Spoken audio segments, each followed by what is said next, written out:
Hello, welcome back to my YouTube channel. This is week 6 concept of electrical circuit.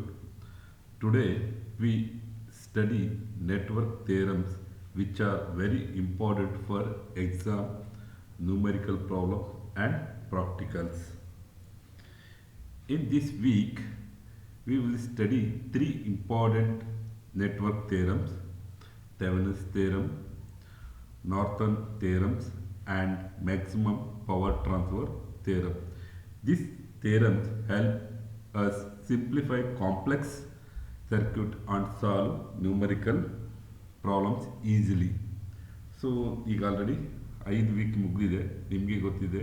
So ಇನ್ನು ಹೋಗ್ತಾ ಹೋಗ್ತಾ ಸ್ವಲ್ಪ problem ಜಾಸ್ತಿ ಆಗ್ತಾ ಇದೆ, ಅಂದರೆ ಪ್ರಾಬ್ಲಮ್ಸನ್ನು ಮಾಡಬೇಕಾಗತ್ತೆ. ಸೊ ಈ 6th ವೀಕಲ್ಲಿ ಆಲ್ಮೋಸ್ಟ್ ಸೆಕ್ಷನ್ ಡಿ ಇಲ್ಲ ಪಾರ್ಟ್ ಡಿ ಸೆಕ್ಷನ್ 2ನಲ್ಲಿ ಪ್ರಾಬ್ಲಮ್ನ ಕೇಳ್ತಾ ಬರುತ್ತೆ. ನಾವು ಮಾಡಲ್ ಕ್ವಶನ್ ಪೇಪರ್ ನೋಡಿದ್ರೆ ನಿಮಗೆ ಗೊತ್ತಾಗುತ್ತೆ. So this is very important section. So ಇಲ್ಲಿಂದ ನೀವು ಪ್ರಾಬ್ಲಮ್ನ ಮಾಡ್ತಾ ಹೋಗ್ಬೇಕಾಗತ್ತೆ. 10 ಮಾರ್ಕ್ಸಿಗೆ ಪ್ರಾಬ್ಲಮ್ ಕೇಳ್ತಾರೆ ಎಕ್ಸಾಮಲ್ಲಿ.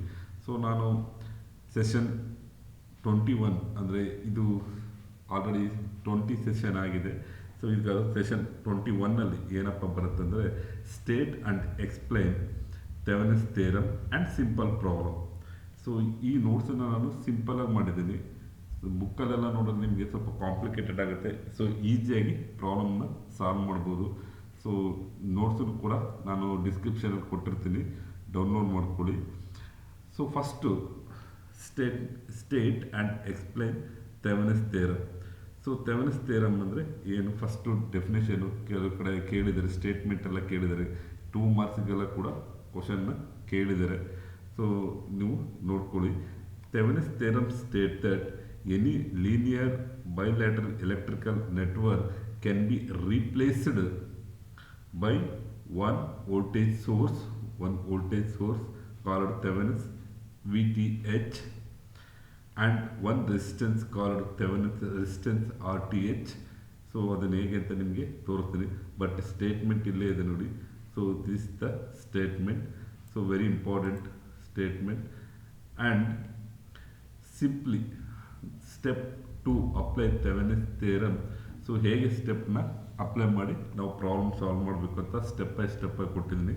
So step 1, identify load terminals. Load ಟರ್ಮಿನಲ್ಸನ್ನು ಫಸ್ಟ್ ಐಡೆಂಟಿಫೈ ಮಾಡಬೇಕು. Next remove the load resistor remove ಮಾಡಬೇಕು. ಫೈಂಡ್ ವಿ ಟಿ ಎಚ್ ಅಂದರೆ ಥೆವೆನಿನ್ಸ್ ವೋಲ್ಟೇಜ್ ಫೈಂಡ್ ಔಟ್ ಮಾಡಬೇಕು. ನೆಕ್ಸ್ಟ್ ಥೆವೆನಿನ್ಸ್ ರೆಸಿಸ್ಟೆನ್ಸನ್ನು ಫೈಂಡ್ ಔಟ್ ಮಾಡಬೇಕು.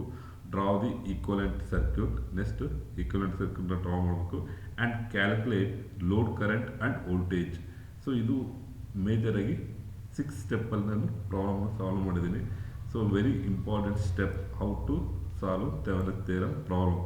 ಸೊ ವೆರಿ ಇಂಪಾರ್ಟೆಂಟ್ ಇದು ನೋಡಿ. For example, so find V T H ಅಂದರೆ Thevenin's equivalent voltage, Thevenin's resistance to load current IL. So load current IL following through load voltage across a load resistance in circuit using Thevenin's theorem. So ಈ ಥರ ಒಂದು problem ಕೊಟ್ಟಿರ್ತಾರೆ. Thevenin's theorem use ಮಾಡಿಕೊಂಡು ನಾವು ಇದನ್ನು ಪ್ರಾಬ್ಲಮ್ನ solve ಮಾಡಬೇಕು. So first identify ಲೋಡನ್ನು ಐಡೆಂಟಿಫೈ ಮಾಡಬೇಕು. ಸೊ ನೋಡಿ, first one is A B. ಇದು load terminal. Load is RL 5 kilo ohm between terminals A and B. Step 2, remove the load. Next ಇದನ್ನು ರಿಮೂವ್ ಮಾಡಬೇಕು. ಸೊ ಸರ್ಕ್ಯೂಟ್ ಇಲ್ಲಿ ಕೊಟ್ಟಿದೆ ನೋಡಿ, ರಿಮೂವ್ ಮಾಡಬೇಕು. ಸೊ ನೀವು ನೋಟ್ಸನ್ನು ಕರೆಕ್ಟಾಗಿ ಈಸಿಯಾಗಿ ನೋಡ್ತಾ ಹೋಗಿ. ಬೇರೆ ನೋಟ್ಸ್ಗಿಂತ ನಾನು ಇದನ್ನು ಸ್ವಲ್ಪ ಸಿಂಪ್ಲಿಫೈ ಮಾಡಿ ನಿಮಗೆ ಮಾಡಿಟ್ಟಿದ್ದೀನಿ. Next find the Thevenin's voltage, open circuit voltage at between A and B. So V T H ಇದು ಕೊಟ್ಟು ವಿ ಎಸ್. ಸೊ ಈ ವೋಲ್ಟೇಜ್ ಅಕ್ರಾಸ್ ಯಾವುದಕ್ಕೆ ಆಪೋಸಿಟ್ ಆಗಿದೆ. ಸೊ ಇದು resistance. Next total resistance. So total ರೆಸಿಸ್ಟೆನ್ಸನ್ನು ಫೈಂಡ್ ಔಟ್ ಮಾಡಿ ನಾವು V T ಎಚನ್ನು ಫೈಂಡ್ ಔಟ್ ಮಾಡ್ತೀವಿ. Next find out the Thevenin's equivalent resistance R T H. So R T ಎಚ್ನ ಹೇಗೆ ಬಂದಿರುತ್ತೆ? ಸೊ ಇದು ಎರಡು ಪ್ಯಾರಲಲ್ ನೋಡಿ, ಅದನ್ನು ಶಾರ್ಟ್ ಮಾಡ್ಕೋತೀವಿ. ಎಲ್ಲಿದೆ? ಸೊ ಇಲ್ಲಿ ಫೈಂಡ್ ಔಟ್ ಮಾಡ್ಕೊತೀವಿ ನೋಡಿ, ಇದನ್ನು ಲೋಡನ್ನ ರಿಮೂವ್ ಮಾಡಿ ಸೊ ಇವೆರಡು ಪ್ಯಾರಲಲ್ ಮಾಡಿಕೊಂಡು ಇದನ್ನು ಸೀರೀಸ್ ಮಾಡ್ತೀವಿ. ಸೊ ನೋಡಿ 12 ಇಂಟು 4 ಇವೆರಡು ಪ್ಯಾರಲಲ್. ನೆಕ್ಸ್ಟ್ ಇದಕ್ಕೆ ಬಂದಿದ್ದಕ್ಕೆ ನೆಕ್ಸ್ಟ್ ನಾವು 3 ಕಿಲೋ ಓಮ್ನ ಸೀರೀಸ್ ಆಗಿ ಆ್ಯಡ್ ಮಾಡ್ತೀವಿ. ಸೊ ಟೋಟಲ್ 11 KVA ಇದು ಬಂದಿದೆ. ಸೊ ನೀವು ಒಂದ್ಸಲ ನೋಟ್ಸನ್ನು ಡೌನ್ಲೋಡ್ ಮಾಡ್ಕೊಂಡು ಈಸಿಯಾಗಿ ನೋಡ್ತಾ ಹೋಗಿ, ನಿಮಗೆ ಅರ್ಥ ಆಗುತ್ತೆ. ಮತ್ತು ನೆಕ್ಸ್ಟ್ ವಿಡಿಯೋದಲ್ಲಿ ನಾನು ಪ್ರಾಬ್ಲಮ್ಸನ್ನು ಈಸಿಯಾಗಿ ಹೇಗೆ ಮಾಡ್ಬೋದು ಅಂತ ಒಂದೊಂದೇ ಪ್ರಾಬ್ಲಮ್ನ ನಾನು ವಿಡಿಯೋ ಮಾಡಿ ಹಾಕ್ತೀನಿ. ಸೊ ಥೆವೆನಿನ್ಸ್ ಥಿಯರಮ್ದಾಗಿರ್ಬೋದು, ನಾರ್ಟನ್ ಥಿಯರಮ್ ಆಗಿರ್ಬೋದು, ಮತ್ತು ಮ್ಯಾಕ್ಸಿಮಮ್ ಪವರ್ ಟ್ರಾನ್ಸ್ಫಾರ್ಮರ್ ಥಿಯರಮ್ ಆಗಿರ್ಬೋದು. ಸೊ ಸ್ಟೆಪ್ಗಳು ಮತ್ತು ಹೇಗೆ ಪ್ರಾಬ್ಲಮ್ನ ಈಸಿಯಾಗಿ ಮಾಡ್ಬೋದು. ಸೊ ನೆಕ್ಸ್ಟ್ ವಿಡಿಯೋದಲ್ಲಿ ನಾನು ಮಾಡ್ತಾ ಹೋಗ್ತೀನಿ. ಸೊ ಇದರಲ್ಲಿ ಪ್ರಾಬ್ಲಮ್ ಕೂಡ ಸಿಂಪಲ್ಲಾಗಿ ಕೊಟ್ಟಿದ್ದೀನಿ, ನಾನು ನೋಡ್ತಾ ಹೋಗಿ. ನೆಕ್ಸ್ಟ್ ನಿಮ್ಗೆ ಈಗ ಹೋಗ್ತಾ ಹೋದರೆ ಇದು ಸೆಕ್ಷನ್ 21ನಲ್ಲಿ 3 ಪ್ರಾಬ್ಲಮ್ ಕೊಟ್ಟಿದ್ದೀನಿ. ನೆಕ್ಸ್ಟ್ ಸೆಷನ್ 22ನಲ್ಲಿ state and explain Norton theorem. So simple problem. ಇದು ಕೂಡ ಸಿಂಪಲ್ ಪ್ರಾಬ್ಲಮ್ ಮಾಡಿ ಅಂತ ಕೇಳಿದರೆ, ಬಟ್ ಇದನ್ನು 10 ಮಾರ್ಕ್ಸ್ ಕ್ವಶನ್ಸ್ ಇದು. ಸೊ ನಾರ್ತನ್ ಥಿಯರಮ್ ಸ್ಟೇಟ್ಮೆಂಟ್ ಕೊಟ್ಟಿದ್ದೀನಿ. Next step 2 apply Norton theorems. So ಥಿಯರಮ್ಸ್ಗೆ ಹೇಗೆ ಸ್ಟೆಪ್ಪನ್ನು ಅಪ್ಲೈ ಮಾಡಿ ಪ್ರಾಬ್ಲಮ್ನ ಸಾಲ್ವ್ ಮಾಡಬೇಕು ಅಂತ ಕೂಡ ನಾನು ಈಸಿಯಾಗಿ ಕೊಡ್ತಾ ಇದ್ದೀನಿ. ನೆಕ್ಸ್ಟ್ ಸಿಂಪಲ್ ಆಗಿರೋ ಪ್ರಾಬ್ಲಮ್ ಕೂಡ ಕೊಟ್ಟಿದ್ದೀನಿ. ಸೊ ಇದೇ ಸ್ಟೆಪ್ಪನ್ನು ನೀವು ಫಾಲೋ ಅಪ್ ಮಾಡಿ ಅಂತ ನಾನು ಹೇಳಲಿಕ್ಕೆ ಇಷ್ಟಪಡ್ತೀನಿ. ಯಾಕೆಂದರೆ ಸೊ ಒಂದು 4 ಸಲ ಪ್ರಾಕ್ಟೀಸ್ ಮಾಡಿದ್ರೆ ನೀವು ಈಸಿಯಾಗಿ ಪ್ರಾಬ್ಲಮ್ನ ಸಾಲ್ವ್ ಮಾಡ್ಬೋದು. ಸೊ ಇದರಲ್ಲಿ ಸ್ಟೆಪ್ 1 ಐಡೆಂಟಿಫೈ ಲೋಡ್. ಸೇಮ್ ಪ್ರೀವಿಯಸ್ಸಲ್ಲಿ ಹೇಗೆ ಐಡೆಂಟಿಫೈ ಮಾಡ್ತಿದ್ದು ಲೋಡನ್ನು, ಸೊ ಐಡೆಂಟಿಫೈ ಮಾಡಬೇಕು. Step 2 remove the load and short the terminals 2. So ಇಲ್ಲಿ ಶಾರ್ಟ್ ಮಾಡ್ತೀವಿ ನೋಡಿ, ಇಲ್ಲಿ ಲೋಡ್ ರಿಮೂವ್ ಮಾಡಿ ಇಲ್ಲಿ ಶಾರ್ಟ್ ಮಾಡಬೇಕು. ಪ್ರೀವಿಯಸ್ಸಲ್ಲಿ ಶಾರ್ಟ್ ಮಾಡ್ತಾರೆ, ಬಿಡ್ತಿದ್ದು ಅದು ಓಪನ್ ಬಿಡ್ತಿದ್ದು, ಇಲ್ಲಿ ಶಾರ್ಟ್ ಮಾಡ್ತೀವಿ. ಸೊ ಸಿಂಪಲ್ ಆಗಿದೆ ಪ್ರಾಬ್ಲಮ್ಸ್ ಎಲ್ಲ. ನೆಕ್ಸ್ಟ್ ಫೈಂಡ್ ದಿ ನಾರ್ತನ್ ರೆಸಿಸ್ಟೆನ್ಸನ್ನು ಫೈಂಡ್ ಔಟ್ ಮಾಡಬೇಕು. ಸೊ ವೋಲ್ಟೇಜ್ ಫೈಂಡ್ ಔಟ್ ಮಾಡ್ಕೋಬೇಕು. ನೆಕ್ಸ್ಟ್ ಅದನ್ನು ಈಕ್ವಲೆಂಟ್ ರೆಸಿಸ್ಟೆನ್ಸನ್ನು ಕನೆಕ್ಟೆಡ್ ಅದರ ಲೋಡನ್ನು ಕನೆಕ್ಟ್ ಮಾಡಿ ನಾವು ಕಂಡುಹಿಡಿಬೇಕಾಗತ್ತೆ. ಸೊ ಇದನ್ನು ಸ್ಟೆಪ್ ಬೈ ಸ್ಟೆಪ್ ಕೊಟ್ಟಿದ್ದೀನಿ, ನೋಡಿ ನಿಮಗೆ ಅರ್ಥ ಆಗುತ್ತೆ. ಸೊ ಇದರಲ್ಲೂ ಕೂಡ 2 ಪ್ರಾಬ್ಲಮ್ನ ಸಾಲ್ವ್ ಮಾಡಿದ್ದೀನಿ.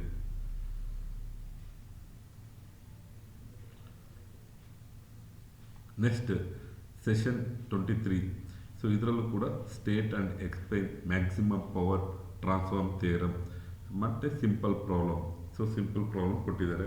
ಸೊ ಇದನ್ನು ಕೂಡ ನಾನು ಫಸ್ಟು ಸ್ಟೇಟ್ಮೆಂಟನ್ನು ಪ್ರಾಕ್ಟೀಸ್ ಮಾಡ್ಕೊಳ್ಳಿ. ಸ್ಟೇಟ್ಮೆಂಟನ್ನು 2 ಮಾರ್ಕ್ಸಿಗೆ, 2 ಮಾರ್ಕ್ಸ್ಗೆ, 3 ಮಾರ್ಕ್ಸ್ಗೆ ಸ್ಟೇಟ್ಮೆಂಟ್ ಕೇಳೋ ಚಾನ್ಸಸ್ ಇರುತ್ತೆ. Next step 2 solve the problem of maximum power transform theorem. So maximum power transform theorem ಅಲ್ಲೂ ಕೂಡ ಸ್ಟೆಪ್ ಬರುತ್ತೆ. ಸ್ಟೆಪ್ನ ಒಂದು ಕಡೆ ಬರೆದಿಟ್ಕೊಳ್ಳಿ. ಇಲ್ಲೂ ಕೂಡ ಆ ಸ್ಟೆಪ್ ಹಾಕಿದ್ದೀನಿ, ಹೇಗೆ ನೀವು ಪ್ರಾಬ್ಲಮ್ನ ಸಾಲ್ವ್ ಮಾಡ್ಬೋದು ಅಂತ. ಆ ಸ್ಟೆಪ್ ಪ್ರಕಾರ ಈ ಪ್ರಾಬ್ಲಮ್ಗೆ ಅಪ್ಲೈ ಮಾಡ್ತಾ ಹೋದರೆ ನೀವು ಈಸಿಯಾಗಿ ಪ್ರಾಬ್ಲಮ್ನ ಸಾಲ್ವ್ ಮಾಡ್ಬೋದು. ಸೊ ಎಲ್ಲದರಲ್ಲೂ ಕೂಡ ಸೇಮ್ ರಿಪೀಟೆಡ್ ಸ್ಟೆಪ್ಗಳೇ ಬರುತ್ತೆ. ಸಿಂಪಲ್ಲಾಗಿ ನಾವು ಅಪ್ಲೈ ಮಾಡ್ತಾ ಹೋದರೆ ಸಾಕು. ಜಸ್ಟ್ ಯು ಕ್ಯಾನ್ ಸಿ, ನೀವು ಪ್ರಾಕ್ಟೀಸ್ 2 ಟೈಪ್ಸ್. ಸೊ 2 ಥರ ನೀವು ಪ್ರಾಕ್ಟೀಸ್ ಮಾಡಿ ಈಸಿಯಾಗಿ ಪ್ರಾಬ್ಲಮ್ ಮಾಡ್ಬೋದು. Because this is a scoring. So section 2ನಲ್ಲಿ ಪಾರ್ಟ್ ಡಿನಲ್ಲಿ ಸೆಕ್ಷನ್ 2ನಲ್ಲಿ ಬರುತ್ತೆ. ಸೊ ವೆರಿ ಇಂಪಾರ್ಟೆಂಟ್ ಇದು. ನೀವು ಈಸಿಯಾಗಿ ಪ್ರಾಬ್ಲಮ್ನ ಸ್ಕೋರ್ ಮಾಡ್ಬೋದು. So thank you for watching.